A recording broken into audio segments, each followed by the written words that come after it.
জাঁকজমকভাবে অনুষ্ঠিত হলো রাজা সাহার বাড়ির পৌষ কালী পুজো। 24 বছর ধরে আচার অনুষ্ঠানের সাথে নিয়ম নিষ্ঠা সহকারে পৌষ কালী পুজোর আয়োজন করেন রাজা সাহা।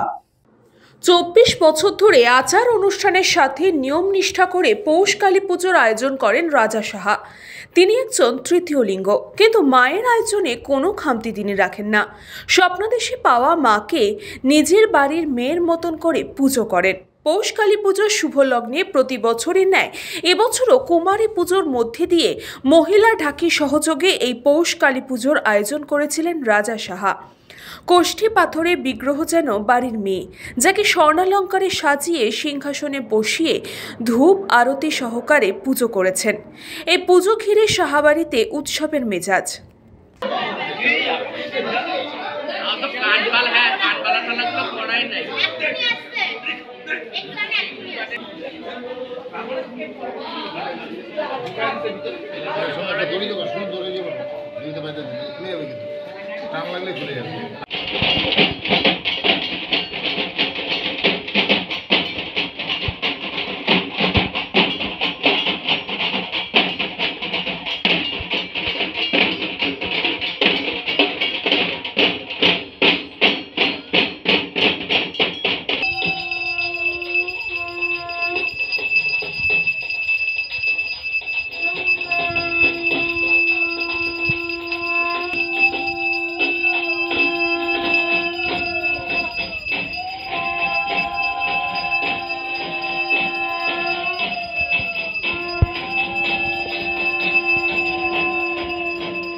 শুভ পৌষ কালী পুজোর আন্তরিক প্রীতি, শুভেচ্ছা ও অভিনন্দন।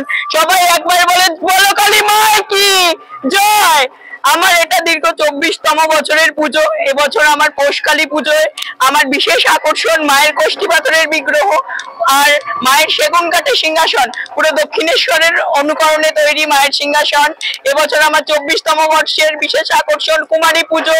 মায়ের সব অলঙ্কার স্বর্ণ অলঙ্কারে মা ভূষিতা আজকে, যার জন্য মাকে মালা খুব কম পরানো হয়েছে।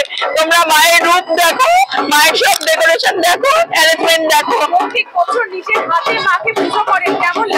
প্রত্যেক বছর এটা আমার দীর্ঘ 24 বছর ধরে আমি মাকে এইভাবেই পুজো করে আসছি। মা যেন আমাকে যতদিন বাঁচবো ততদিন যেন এইভাবেই পুজো করায়। মায়ের কাছে আমার এইটাই চাওয়া। কৃষ্ণপালিতের রিপোর্ট, নিউজ বঙ্গ টাইম।